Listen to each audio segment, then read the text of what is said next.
Assalamualaikum warahmatullahi wabarakatuh, sahabat Bioasik dimanapun berada. Pada kesempatan ini Bioasik akan mengkaji Al-Quran, pengajian online untuk mengisi libur semester untuk anak-anak kami.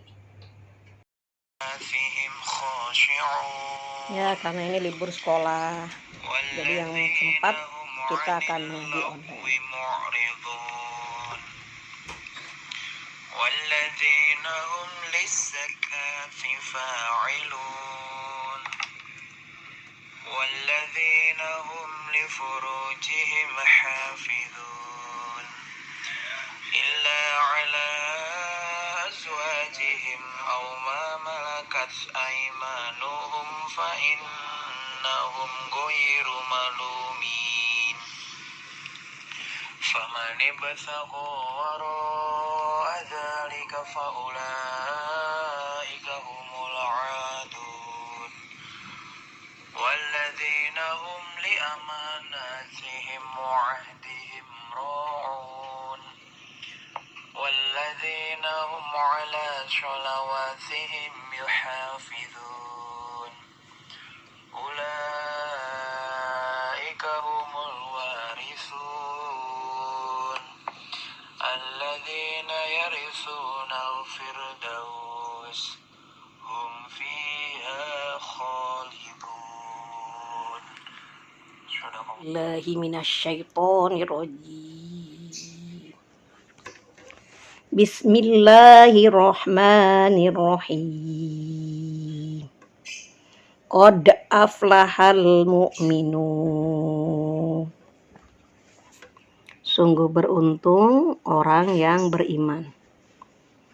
Allazina hum fi sholatihim khashi'un. Orang yang mereka itu di dalam sholatnya khusyuk. Wallazina hum anil lagwi mu'ridun. Dan orang-orang yang mereka itu dari hal yang tidak berguna mereka menjauhi. Jadi menjauhi main-main. Wallazina hum lizakauti fa'ilun. Orang yang bisa menunaikan zakat. Wallazina hum li furujihim hafidun. Dan mereka menjaga farji. Maksud di sini tentu kita nggak mungkin ya menjaga farji itu dengan gembok. Yang pasti menutup aurat. Kalau perempuan tentu tidak memberikan peluang laki-laki ngiler melihat pantat perempuan yang goyang-goyang. Kadang-kadang ada laki-laki juga yang ngiler sampai menelan ludah melihat bibir perempuan. Nah, bibir perempuan juga sebaiknya ditutup. Gitu. Caranya ya gimana? Atau jangan sengaja gitu. Terus ketek perempuan tuh diangkat-angkat, nanti kelihatan payudaranya. Maka ditutup, dirapihkan. Makanya cara menutup menjaga farji itu, menjauhkan dari zina itu adalah dengan menutup auratnya. Illa ala azwajihim aw ma malakat aymanuhum fa innahum ghairu malumin. Illa kecuali ala atas azwajihim, ya pada suami mereka, pasangannya yang udah disahkan oleh Allah. Kalau pacar bukan pasangan ya. Pasangan itu yang disahkan oleh Allah yang udah dihalalkan. Aw ma malakat aymanuhum fa innahum ghairu malumin.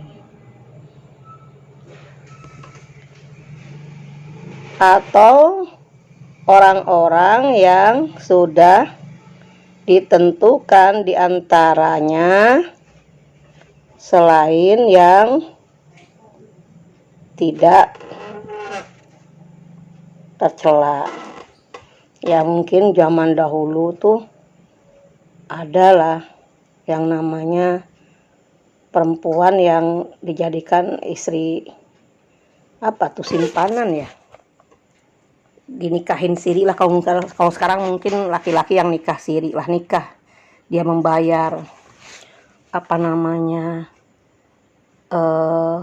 mas kawinnya. Kalau zaman dulu ya zaman perbudakan, jadi orang tuh dibeli. Kalau orang dibeli itu sama aja dia udah membayar mas kawin, makanya jadi dihalalkan oleh Allah. Pamani btagha azalika faulaika humul adun. Barang siapa yang mencari di belakang yang demikian, artinya dia itu malahan berpakaian seksi untuk menarik pasangan, terus cari pacar, berpasangan yang bukan hak, kumpul kebo lah istilahnya, sampai punya anak.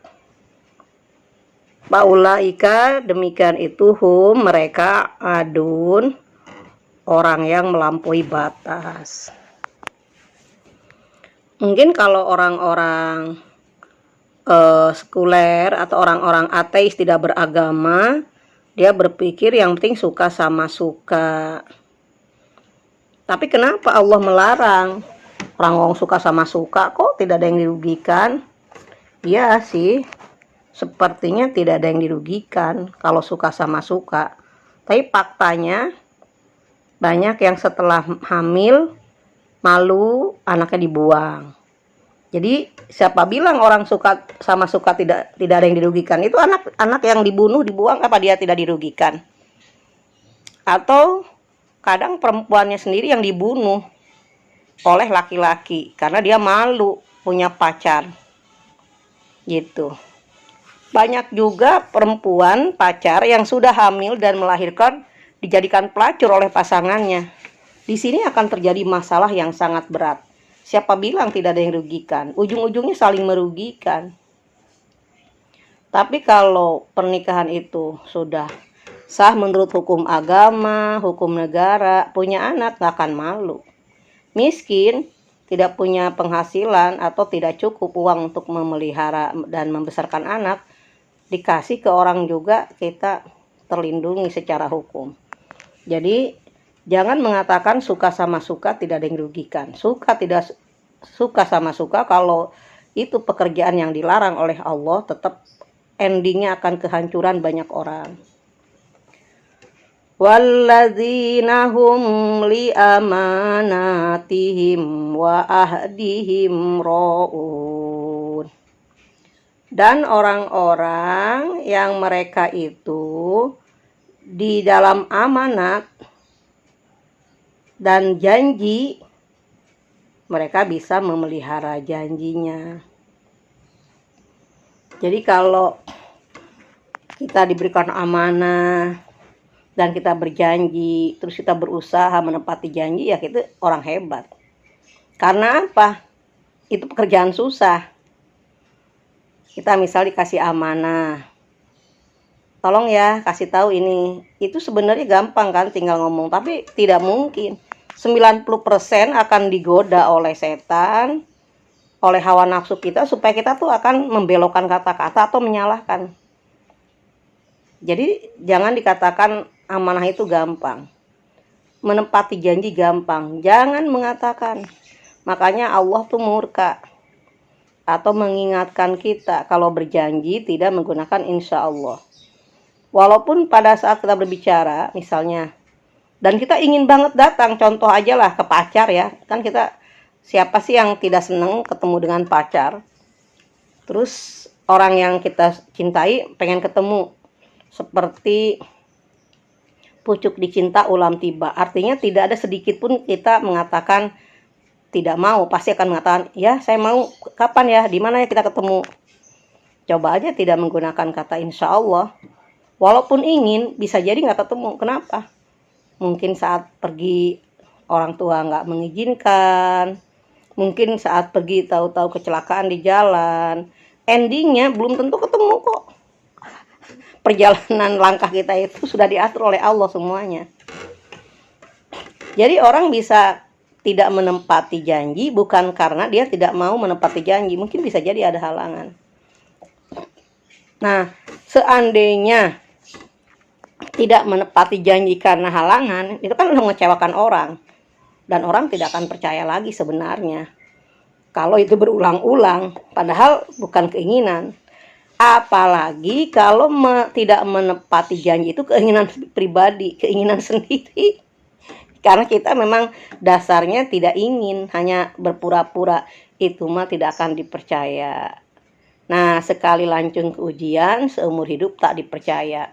Jadi orang-orang macam begini, jangankan dia bisnis, kaya raya, nggak mungkin. Karena orang yang bisa dipercaya itu adalah modal untuk sukses dalam bidang ekonomi. Atau kalau seorang pemimpin, dia akan dipercaya untuk memimpin. Maka peringatan Allah di surat Al-Mu'minun ayat 8 ini, itu tidak semua orang bisa. Walaupun kalimatnya gampang. Orang-orang yang bisa menepati janji dan menyampaikan pesan amanah gitu. Coba aja.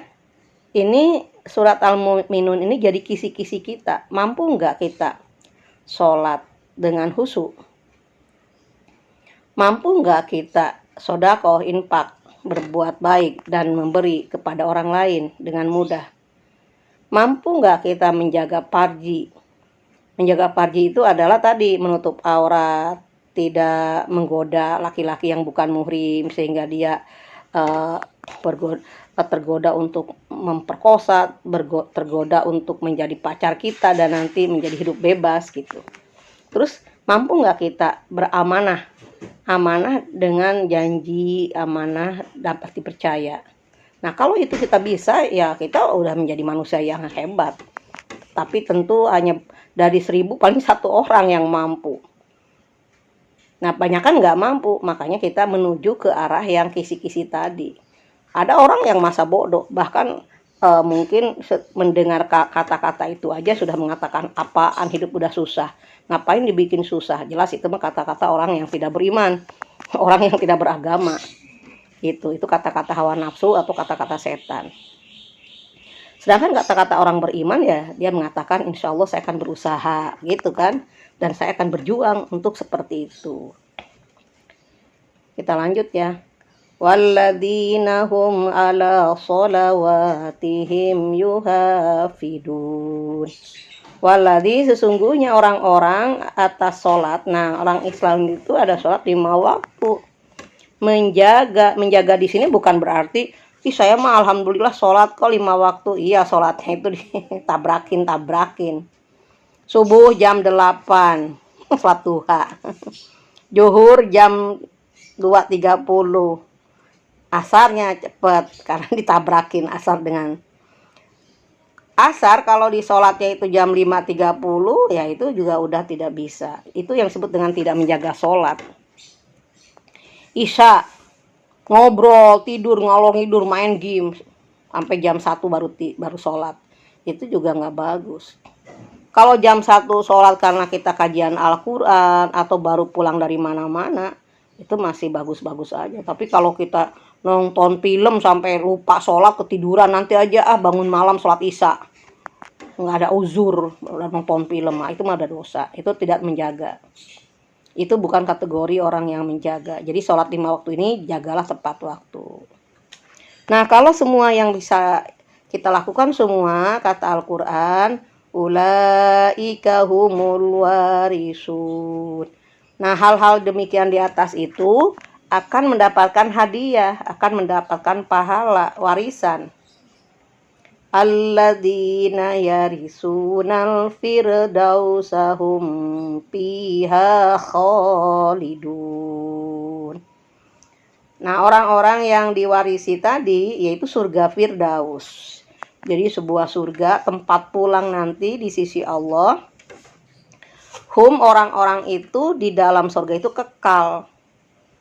Nah, kita harus yakin bisa masuk surga kekal jika pekerjaan-pekerjaan di atas kita lakukan. Nah, kalau gitu gampang, coba aja gampang. Orang yang nggak beriman, baru suruh sholat aja setengah mati. Baru suruh tidak lahan aja nggak mungkin bisa. Banyakan lahan sampai pagi. Ya, ya. Jadi tolak ukur kita bisa diwarisi surga Firdaus. Shadaqallahul adzim. Nah, itulah kajian online mengisi libur sekolah. Nah, pengajian ini merupakan untuk kita, dari kita, oleh kita. Sehingga kita tidak mengeluarkan dana. Karena siapa saja yang mau amal soleh, yang bisa memberikan pencerahan, dan yang mau ikut, ya itu dipersilahkan. Yang penting kita mengkaji Al-Quran atau boleh juga hadis. Segala sesuatu yang kita butuhkan yang berhubungan dengan kehidupan kesehari-hari. Ya, mudah-mudahan ada manfaatnya kajian yang sederhana ini. Wassalamualaikum warahmatullahi wabarakatuh.